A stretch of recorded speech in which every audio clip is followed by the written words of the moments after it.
Hello बच्चों, मैं हूँ आपकी तोसी मैम। तो आज हम क्लास 12th का मानव जनन पढ़ने वाले हैं।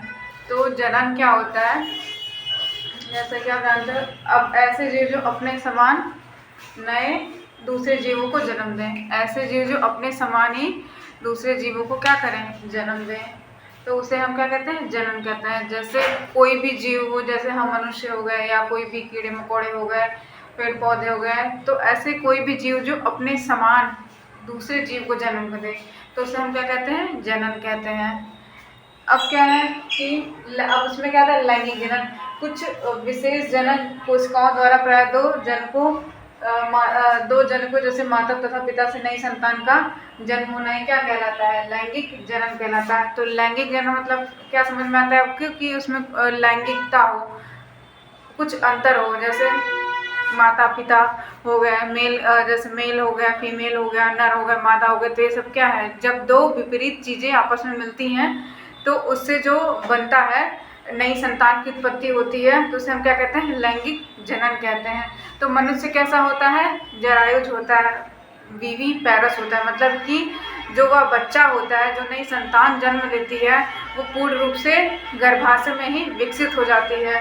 ठीक है, तो इसे हम क्या कहते हैं, वीवी पैरस या जरायुज कहते हैं। ऐसी संतान जो पूर्ण रूप से गर्भाशय में विकसित हो जाए, उसे हम कहते हैं जरायुज। तो हम कैसे होते हैं, जरायुज होते हैं। जो ज़्यादातर कैसे होते हैं, जरायुज होते हैं, वीवी पैरस होते हैं। ठीक है, अब क्या हो रहा है कि लैंगिक जनन में दो जनकों का होना आवश्यक है। लैंगिक जनन तब तक नहीं होगा जब तक दो जनक नहीं मिलेंगे, जैसे कि माता पिता हो गए या नर मादा हो गए। ठीक है, तो जब तक दो विपरीत लिंग वाले नहीं मिलेंगे तब तक क्या होगा, वह लैंगिक जनन नहीं कहलाएगा। ठीक है, अब क्या करें, जनक कोशिकाएं कितने प्रकार की होती हैं, दो प्रकार की होती हैं। तो पहला कौन सा होता है, जनक कोशिकाएं, नर कोशिका और मादा कोशिका। नर कोशिका कैसी होती है, छोटी होती है। ठीक है, और कैसी होती है, गतिशील होती है, क्योंकि इसको ही गति करके जाना होता है किसके पास, मादा के पास। ठीक है, अब मादा कोशिका कैसी होती है, अपेक्षाकृत बड़ी होती है। अचल मतलब जो चल ना पाए, मतलब नहीं, जो ना चल पाए उसे कहते हैं अचल। ठीक है, और भोजन के भंडारण युक्त कोशिका होती है।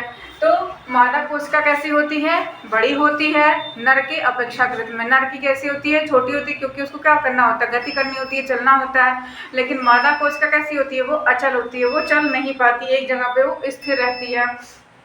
ठीक है, और क्या करती है, अपने अंदर ही वो भोजन को रखे रहती है, ताकि जब उसको जरूरत पड़े तो उसका यूज कर सके। जब नर और मादा मिले, तो जब वो जायगोट बने, तो उस समय वो उस समय के लिए भोजन को अपने पास जुटा के रखती है, कि जब कुछ ऐसा होगा तो वो भोजन को अपने प्रयोग में ला सके। तो इसलिए क्या करती है, वो भोजन का भंडारण करके मोटी हो जाती है। अपेक्षाकृत कैसी होती है, बड़ी हो जाती है।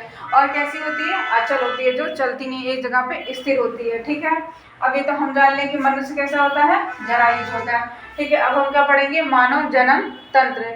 ठीक है, शरीर में जनन से संबंधित सभी प्रक्रियाओं में भाग लेने वाले अंगों को क्या कहते हैं, जनन अंग कहते हैं। जो जनन से संबंधित सभी प्रक्रिया, जो जनन कराए, जिससे नई संतान की उत्पत्ति हो, उसमें जो पार्ट्स जो भाग लेते हैं, उसे हम क्या कहते हैं, उस प्रक्रिया को हम क्या कहते हैं, मानव जनन तंत्र। भाग लेने वाले अंग को क्या कहते हैं, जनन अंग कहते हैं। तो शरीर में जनन से संबंधित जो भी प्रक्रियाएं होंगी, जो भी क्रियाएं होंगी, उसमें भाग लेने वाले अंग को क्या कहते हैं, जनन अंग कहते हैं। ठीक है, ये जनन अंग बेटा दो प्रकार के होते हैं। ठीक है बच्चों, जनन अंग कौन कौन से होते हैं, दो प्रकार के होते हैं। पहला कौन सा होता है, प्राथमिक लैंगिक अंग, और दूसरा कौन सा होता है, द्वितीयक लैंगिक अंग होता है।